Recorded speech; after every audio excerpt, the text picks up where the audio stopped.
howdy, partners. Howdy. Welcome to NPCMe, the podcast where NPCs get the love or the hate that they deserve. I'm joined by my co-host, Laney. Hello, Laney. Hello, Ben, and everyone. Yes, and hello, everyone.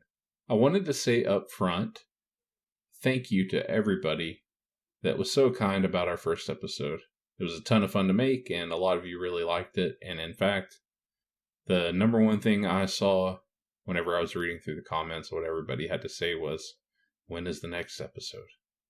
I answered that question with Wednesday. So that's going to be the plan going forward, is hopefully Laney and I can record, sometime earlier in the week, and then I can stop procrastinating and edit and get a video up for you guys on Wednesday. So that's the plan moving forward. New podcast on Wednesdays, unless something happens. It might change around. Be flexible. Laney, you know the key is to be flexible. You just gotta go with the flow. Exactly. But I think it's good. Wednesday's a good time. Yeah. Middle of the week, people need to pick me up before the weekend.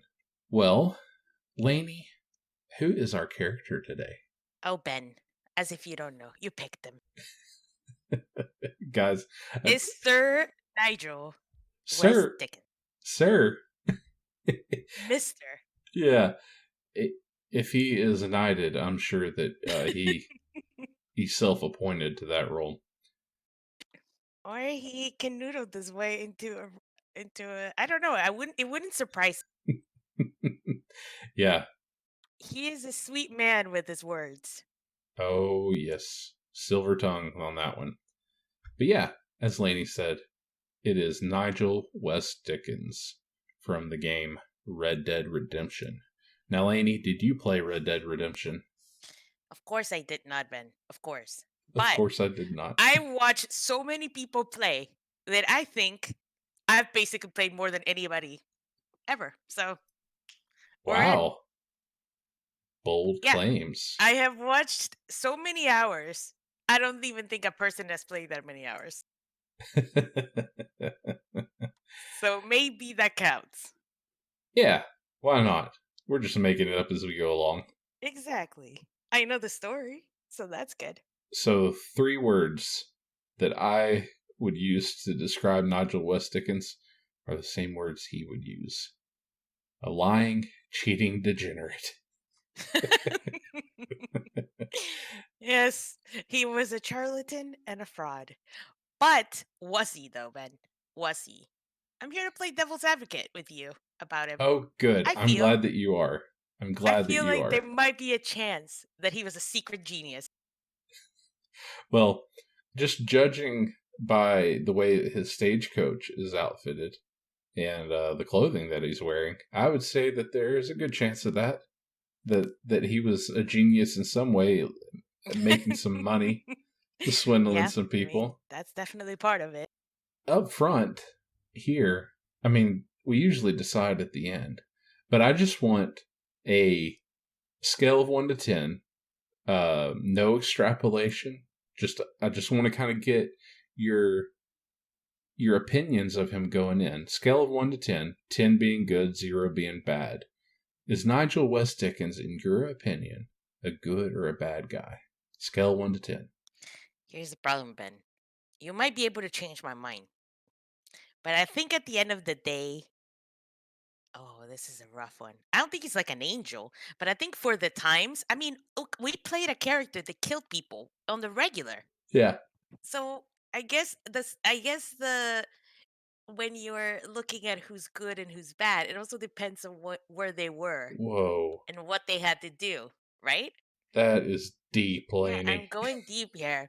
And I think secretly he was capable of making these potions and things, but he was just trying to make money out of a cheap, easy thing to do. Oh my. So I think I'm gonna give him an 8, man. This is a rough one. Whoa, an 8? Yeah.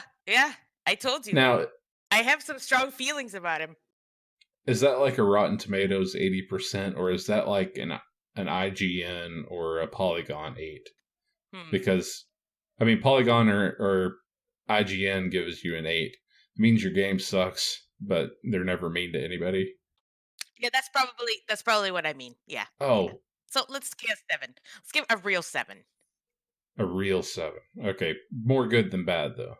Basically passing grade. Well, I feel he falls in the category of people who are mostly good to people they care about kind of people, and the people who they care more about themselves than anybody else, but they're not necessarily rotten. They're not like a psychopath.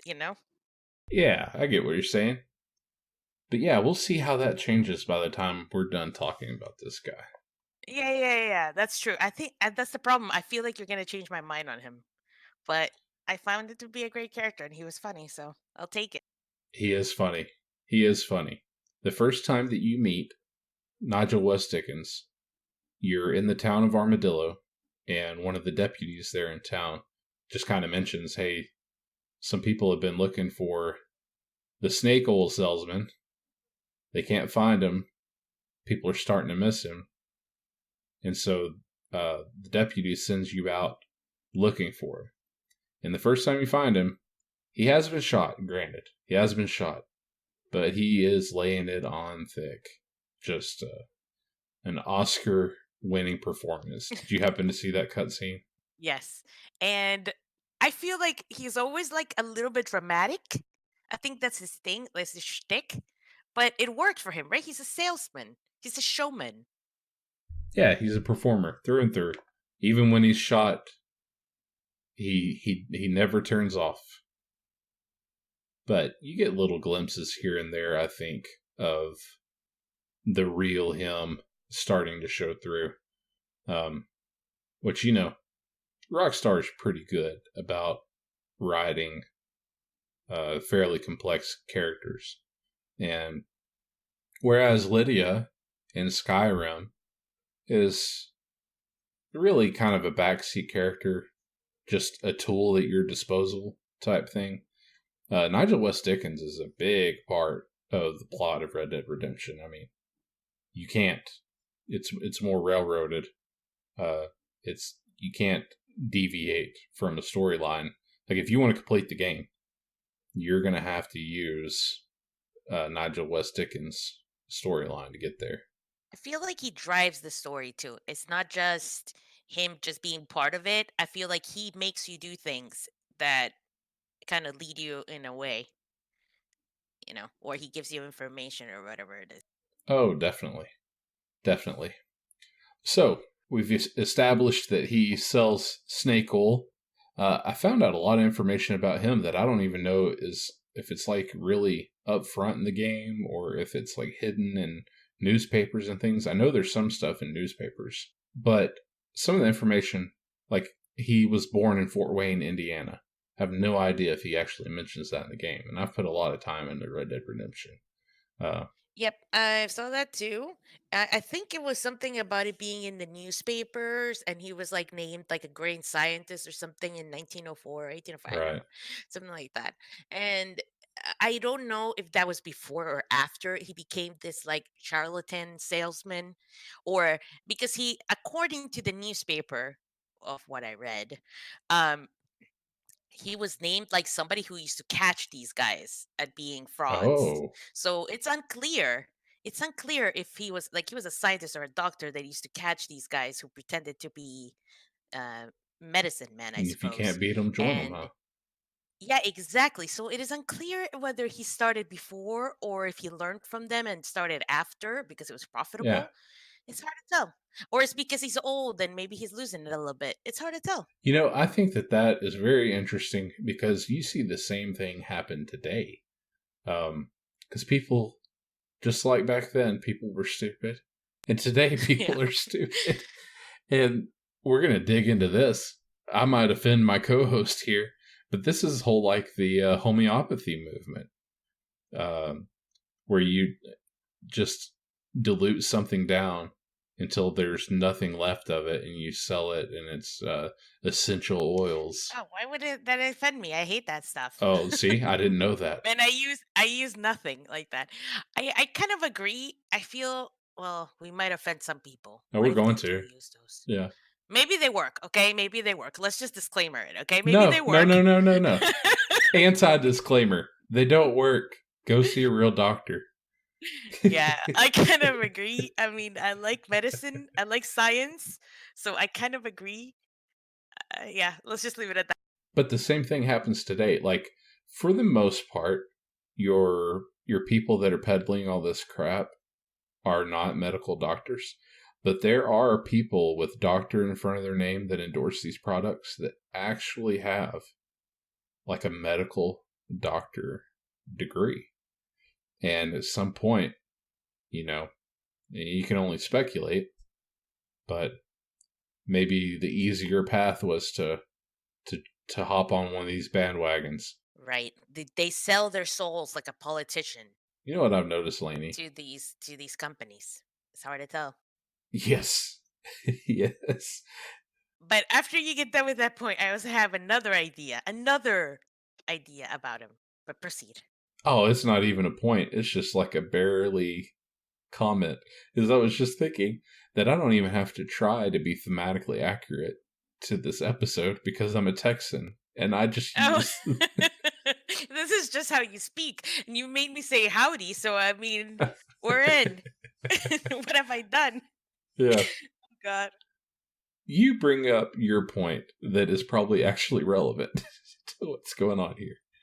Oh no, it wasn't really. It was a little bit of a tangent. So I was thinking, what if he's actually like a secret genius? Okay, and instead of him being like this, he's just like a master manipulator.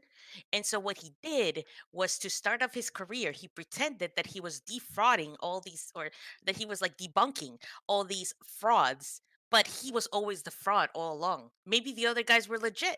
Who knows? But he was going around the country saying, calling them out or finding out if they were fakes or not, or calling them out on being fakes until he gained a reputation for being righteous person, and then he started selling his own tonics, you Oh know? my gosh. Oh my gosh. So he eliminated the supply. All the competition. Yeah, all of the competition to where he's the only one left. Everybody recognizes his name and they're like, well, this guy used to call out all the people that were full of crap. Exactly. He must be right. He must be truthful. Gotta be selling good stuff. Well, apparently not everybody believed him because the first time we meet him, he's been shot by an upset customer, supposedly. His elixir that he has. Apparently, let's go through this list of things that it cures: rheumatism, neuralgia, rickets, dysentery, scarlet fever. Like, that's a bunch of stuff. Yep. There's an actual medical podcast that I listen to that they have a favorite saying. Sawbones, you're welcome for the plug for our 45 listeners. But it's this guy named Justin McElroy and his wife, Sydney McElroy. And she's an actual doctor, and they do this medical advice. Not medical advice. They have a disclaimer up front that says it's not advice. Medical history podcast. And one of the favorite things that they like to say is that cure-alls cure nothing. He's got this cure-all. It's good for what ails you. And if there's nothing wrong with you, well, it'll just be even better for you. Right off the bat, as soon as he gets healed up, like you said earlier, Laney, he is one of these master manipulators. And even somebody that's as tough and as cunning as John Marston is getting roped in to his little scheme. And he convinces John to come meet him at a nearby community, Cholla Springs, I think it is. And, John is already a crack shot. He's this tough, big, bad guy. And so, under the conceit of John never having met him before, he gets him staged in the crowd as a plant. And his plan is to get him to drink some of this miracle elixir and then give a little show exhibiting the potency of the elixir. I feel like that the gameplay mechanics here actually give a little bit of credence to what you were saying earlier about maybe it works. Yes, that's what I was about to point out. What do you think, Ben, of the fact that you get a point in Deadshot or whatever, Deadeye, whatever it is, Yeah. a level when you shoot? So if you take this elixir, your dead eye, like Laney said, it goes up. It gets better. So it does something, supposedly. I mean, was that coincidence or is that a hint? Right. That's what I'm saying. Is he a secret genius? Does he actually make a good elixir when he wants to? Or does he just give the cheap stuff to everybody and so sometimes it doesn't work? Maybe he just needs a special material that he doesn't always have, so he's not going to make it for everybody. Well, that's a good point. Maybe the bottle itself was a plant too. There's a mission, like a little side mission, I think. I don't think it's a main quest line, but it may be. He has John, the player, go out and pick him some wild herbs and flowers and stuff for his elixir. So maybe, like you said, maybe the rest of the bottles are just water with a little bit of coloring in them. They're placebo. Yeah. You know? Yeah. And then the one that John got was actually good for something so that he could sell more bottles of it. It's more cost effective that way. It definitely is, and I think people still do that all the time. Oh, yeah. I would not be surprised. Laney, you're going to make such fun of me. I dug into this because we brought up cost. I dug into this way too far. Okay, good. Proceed. So, in Red Dead Redemption, the first one, you can buy a bottle of snake oil from a general store, and it costs $30. Just $30 outright. We're going to get into Undead Nightmare a little bit more later, but just for this point, I'm going to bring up that once the events of Undead Nightmare start happening, the price of the elixir is now 100 gold coins. So I was like, man, $30 versus 100 gold coins sounds like a big difference, but I wanted to know exactly how big of a difference that was because I'm that big of a nerd. I like it. So back then, the gold coins were about an ounce, and a gold eagle coin was worth, this being set in 1911, an ounce of gold was worth $18.92. Extrapolate that out by 100, and you get $1,892 a bottle. Which back then was insane. Yeah, so $30. $30 was insane back then. But yeah. Yeah. But once everybody's zombies, it's worth 100 gold. Now it just makes you think who turned them into zombies. Again, mad genius. Not exactly a good thing, but still. Might have been by accident. I honestly believe it. He seems a little, I don't know. He just doesn't seem like he is purposely evil. Just a little, reckless. Yeah. Well, I think you put it best whenever you talked about that he was just out for himself. Because he has a very strong sense of self-preservation. John basically has to encourage him at the barrel of a pistol every time he needs him to get the hitch out of his giddy up and really get the ball moving. Because the whole plan centers around what West Dickens can do for him regarding the capture of Bill Williamson, the former gang co-member of John's. And catching Bill Williamson is how John's going to get his family back. The United States government is kind of holding them hostage in a way to use John to get Bill. Marston finds West Dickens. He's been shot. He brings him back to Armadillo to get patched up. And he fights off all the people that want to kill him in the process. Marston up front just does not like West Dickens, like at all. But nevertheless, he kind of becomes a key part in this plan to get Bill Williamson and mount up an assault on Fort Mercer, where they're headed. They're hid out rather, and so you get a whole bunch of little side quests, which are no longer side quests. They feel like fetch quests a little bit, but they're fun.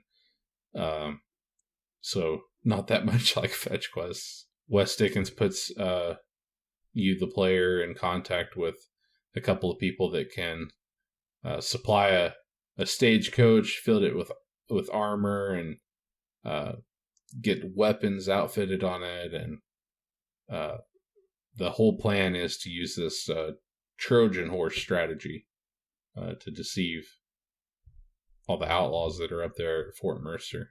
He seems to be a pretty smart guy, and he seems to be kind of like one of those just necessary pieces that John tolerates just because he can kind of get him what he wants. Right. But I mean, he tolerates him at the start, but I feel like it does eventually grow into a friendship of sorts. I just feel like John is a little bit of a tough guy, not really the feelings kind of person. So maybe this is just what happened because they were not friends at the start, but he does save him from being jailed afterwards. So I think he does grow some affection for the guy. Yeah, I think you're right. Because, like you said, he could have just kept his mouth shut and let him stay locked up, which is probably what I would have done. Because, I mean, seriously, this guy, he is just the worst, in my opinion. Like, he doesn't want to help John, but he does because, I mean, every time John gets the chance, he tells him, "You're going to do this or I'm going to kill you. Like, I could put a bullet in your skull or you can do what I want." And maybe John wouldn't really do it, but, depending on how the character, how the player plays John, I guess it could have happened. Because you could just kill whoever, but I don't know. I usually just kind of go the peaceful route. Laney, you need to play this game. It was a lot of fun. I feel like you would complete me because it feels like the kind of game that I would really enjoy. Oh, yeah. But I feel like I already watched like the whole story, so I'm not quite sure how much I'm gonna enjoy reliving it again, I suppose. But Well, it's this whole open world that you could just spend hours in. There's hunting, there's interesting side characters, and just the NPCs that populate a town. Uh, the more notoriety you gain, the more people kind of want to prove their worth against you, and so you'll get randomly challenged to a duel in the streets if you have enough notoriety, and you got a little karma bar, and based on how that is, it depends on how people interact with you, and there's just a lot to do in it. The story, as is so often the case in a lot of these open world games, the story just becomes secondary after a while. right, because it only lasts so long, and I feel like that's always the issue with the stories. Is like they eventually have to end, so it's just time limited. And after that, then it's just whatever you want to do with the game. Right. I thought that I was getting towards the end whenever I went to Mexico, because at one point you have to go to Mexico, and it's around this time that Wes Dickens says that he's going to go travel abroad. Um, Maybe he's going to go to Europe or China or Baghdad or uh, something. I don't remember Baghdad, but maybe. I don't remember though. I don't know. He said some random stuff. Yes. Yeah. Maybe he was going to Europe. Yeah, he said France and some other things, and then he said like a random place. I swear it was Baghdad, but maybe I'm like losing my mind. So You did sleep at your desk. You probably did lose your mind. I probably did. But yes, so are you going into the zombies? No, not yet. Because you remember last episode, we talked about backstories and whether or not they were officially given one. Of course, of course. Are we making up one now as we speak? Oh, I've got it. I'm ready. Let's go.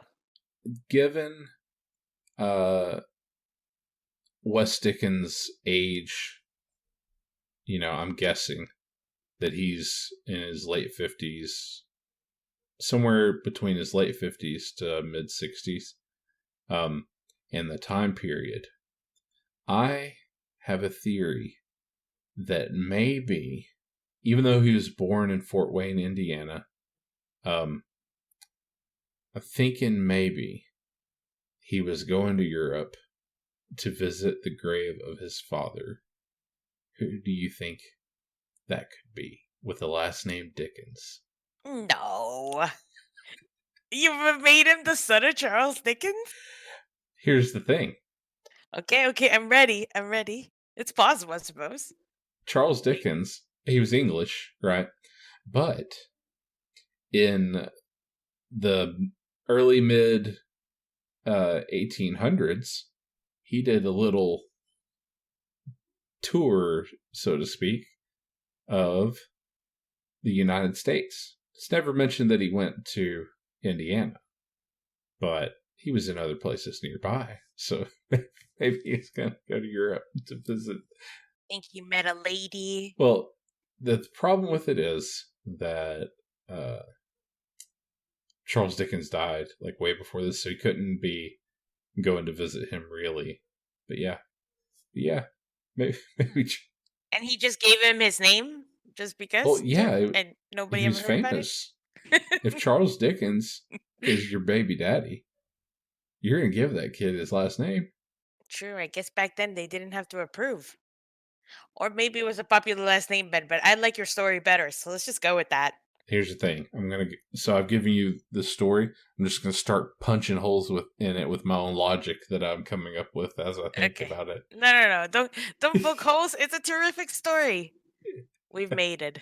He has an origin story and a mother who was a single mother. Don't you think that if that were true, or if he had even thought of it and it wasn't true, that he would have used it as a selling point? Like he would have tried to exploit that for money?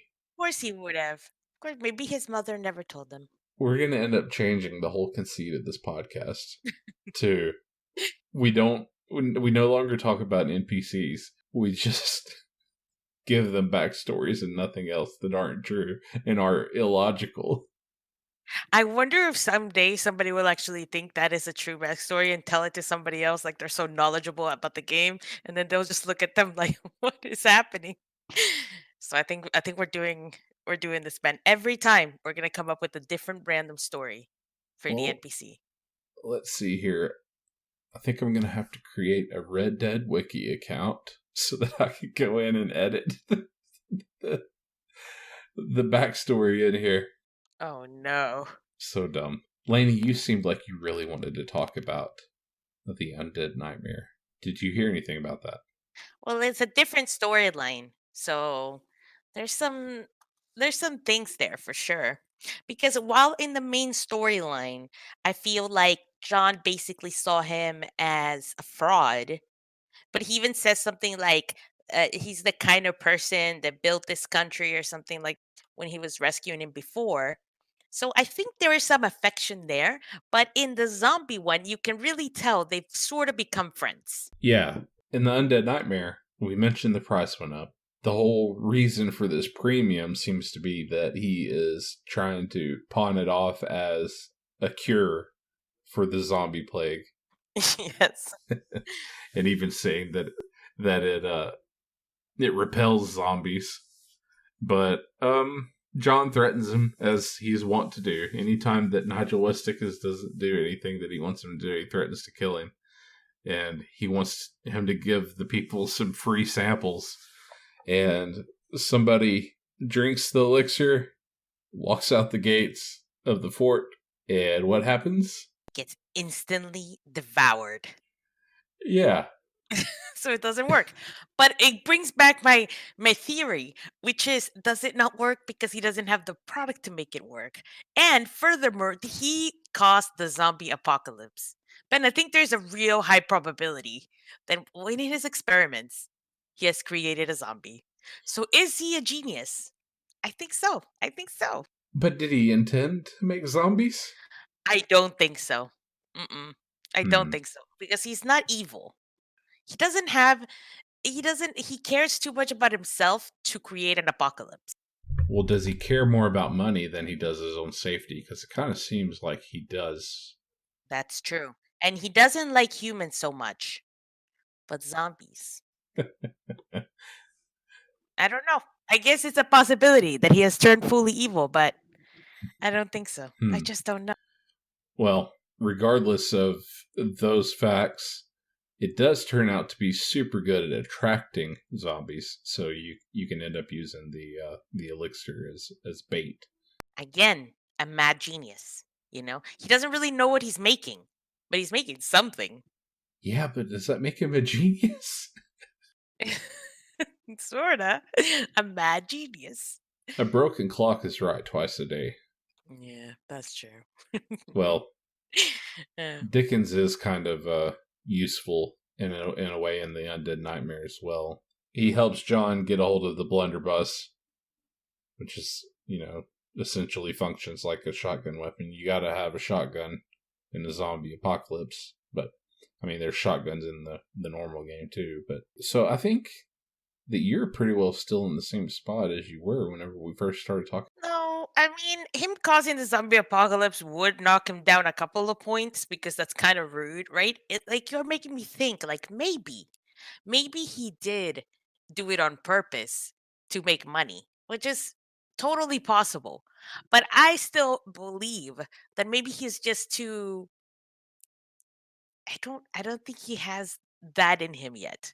But maybe I don't know. I guess he didn't care about all the people that he was pretending were being healed by his concoctions. So Right. it's hard to tell. It's hard to tell. And he's always so selfish. Like even when they're saying goodbye to John, John said to take care of himself, and he's like, "I always do. I always do." And it's like, yeah, you kind of do. Maybe you did it again. I did want to jump back and say that Laney was right. West Dickens does mention Baghdad uh, during the events of Undead Nightmare. Haha. I must have watched it like 10 times. I told you I watch people play it like a million times. So I heard this thing, like the same dialogue, too many times. But yeah, Yeah. Well, you need to play it yourself, I think, at some point. I definitely do because I think all not the story. I mean, that's going to be ruined for me forever because I basically watched so many people play it. But I think the actual, like, just the gameplay is gonna be fun. But one thing I didn't like, and this is not even about Nigel, is just I felt like the shooting on the game was a little bit like bullet spongy, so that's why I haven't played it. But Yeah, there's definitely a curve there where you got to get better guns to kill them quicker, and I mean, you could fill somebody up with bullets mm, before they die. well, it was more like they could shoot you so many times and stuff. Oh yeah, yeah, I don't know. yeah. It just seemed like a little bit easy, like it didn't make much sense. But I guess the game is not about the shooting as much, I guess, is more about like the story. So I think Dickens really fits in here. Right. He's a nice comic relief, and I feel like that was very much needed. Agreed. He is funny, if nothing else. Mm, Very funny. mm. He's designed as a great character because he does make you think. Like it does make you question whether you really hate or like him, and I think that's the best thing in a quote unquote villain. Yeah, to me, he definitely fell more on the dislike from the beginning, dislike at the end. I just did not like him. Yeah, I kept thinking, well, one of these times it's going to be more than threats, and John is actually going to shoot him. All the trouble that he gets him into. I mean, like, he ropes him into a horse race to win money, but he could have been severely injured or killed in the horse race, or uh, he has him associating with a grave robber. He has him, like, run around these buildings with explosives with another one of his cohorts, Irish. Yeah, he's a mess, that's for sure. Oh, and I wanted to say too, um, I think, if I remember correctly, that it ended up that West Dickens was not responsible for the zombie outbreak. It's hinted at that he is. And then I think it was also hinted at that maybe Seth had something to do with it because Seth was the grave robber. Turns out that it actually had to do with an ancient Aztec mask that was disturbed as a curse. I think Seth did have something to do with that. His elixir was good for at least one time, helping John out with his dead eye, and also attracting zombies to a certain spot, really concentrating them in one area. Maybe he makes you think. Maybe he created the zombies with that elixir. Something happened. Some unfortunate customers. Maybe so. Maybe it didn't have anything to do with the mask. Maybe it was him. Maybe it's all smoke and mirrors. Well, at the end of the day, I feel I'm a little more confused. Thank you, Ben, of my feelings about him. But I think he's a great sidekick. He was funny. He was not, we don't agree with what he does, I think, as an audience, or we're not supposed to agree with what he does. But at the same time, there's something endearing about the old man? Yeah. So here's the sticking point for us. Do you think that West Dickens deserves love or hate? Obviously hate. I guess I'm going with that because he is not a good person. But there's characters in every show you've ever watched or every book or movie or whatever that you're like, okay, that guy's like a homicidal maniac, but there's something about him that you're like, all right, I like him. I don't know why. And it feels wrong, but that's just how we are. We're basic. It's sentiments like that why Ted Bundy was so successful. Yeah, I guess so. But you know what it is? I don't think you would, with the Bundy thing, I don't think that happens in real life. Like, I don't think that happens like in our everyday life. If we met somebody like that, we wouldn't like them. But I think because it's a movie and it's not really reality, and the main character is always so self righteous, and you're like, this is just not realistic either, that some character like that does give the story a little more realness. Like that would be a real person back then. Oh, yeah. I still submit that it's a real person. A lot of real people Today. today, yeah. Yeah. Just in a different way, but kind of the same way as well. Yeah. Well, I agree with you, Laney. I think that that West Dickens kind of deserves some hate, some continuing hatred moving forward. He deserves some hate, but he definitely gets some love as well, which is odd Yeah. in a weird psychological way that maybe we should check ourselves. Yeah. Well, guys, I think that about does it for us for this episode. We really appreciate you listening. Laney, you got anything you want to plug? Yeah, thank you, Ben, for having me. This was great. Yeah, check out our YouTubes. They're always full of stuff, and that's about it. I hope you guys enjoyed this NPCMe. Did you get your custom URL yet? Yes, I did, Ben. Thank you for telling me. Did you nail down Nerdlet Gaming? I think it has a C in front of it, though. I don't know why it wouldn't let me remove it, but yeah, I guess it's done. Well, regardless, I'll post a link of it in the description of this. It should lead them there. Go check out Laney on YouTube. Check out me at youtube.com/BigRedBen. And then also down in the description of this, you will find links to both of our Discords. Come hang out with us over there outside of podcast/streams. And yeah, be sure that you drop a comment down below. Let us know if you enjoyed the episode. And if you have an NPC you would like covered, be sure to drop that down there as well. I've already seen some good suggestions. Ideally, we are going to have to get together on games that we have played. Yes. That would be amazing. We do need some suggestions. I Yeah. repeat, we do need a lot of suggestions. Yeah, guys, hit us with those suggestions. But I have been Big Red Ben. And Laney. And go hate an NPC today. Or not, you might like him.